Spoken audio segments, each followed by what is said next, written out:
في ناس بتدور على فرصة تبدأ من جديد، وفي ناس بتتمنى فرصة ترجع فيها بس تغير قرار كسر قلبهم. لكن عمرك سمعتي عن شارع بيخليك ترجعي لورا سنين وكأن الزمن نفسه بيحن؟ ازيكم يا حبايبي، عاملين ايه؟ يا رب تكونوا بخير. معاكم جدة ملك، والنهاردة هنحكي حكاية نور اللي كانت ماشية في حارة قديمة في وسط البلد.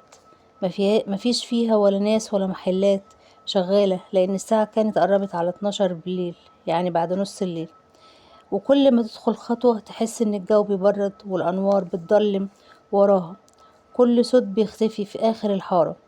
شافت يافطة مكتوب عليها: لو ندمتي ارجعي خطوتين ورا واختاري من جديد. ضحكت وقالت: يعني لو رجعت هشوف يوم الوداع، ولا يوم ما سبت اللي حبني ومشيت؟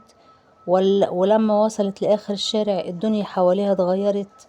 لقت نفسها لابسة لبس اللي كان عندها زمان، والموبايل اللي في ايديها اختفى، وأمها بتناديها من المطبخ. كان في بيتهم القديم اللي سابوه من 8 سنين تقريبا. عرفت انها رجعت اليوم اللي سابت فيه آسر الشاب اللي كانت بتحبه، واتخضت وقتها من مسؤولية الجواز ورفضته. فضلت تتفرج على اليوم وهو بيعدي وآسر بيترجاها تفكر تاني، بس المرة دي قلبها كان بيتوجع وهي عارفة النهاية. لما رجعت تمشي لنهاية الشارع تاني، لقت ورقة مكتوب فيها: في حاجات لو اتصلحت ممكن تبوظ حاجات تانية.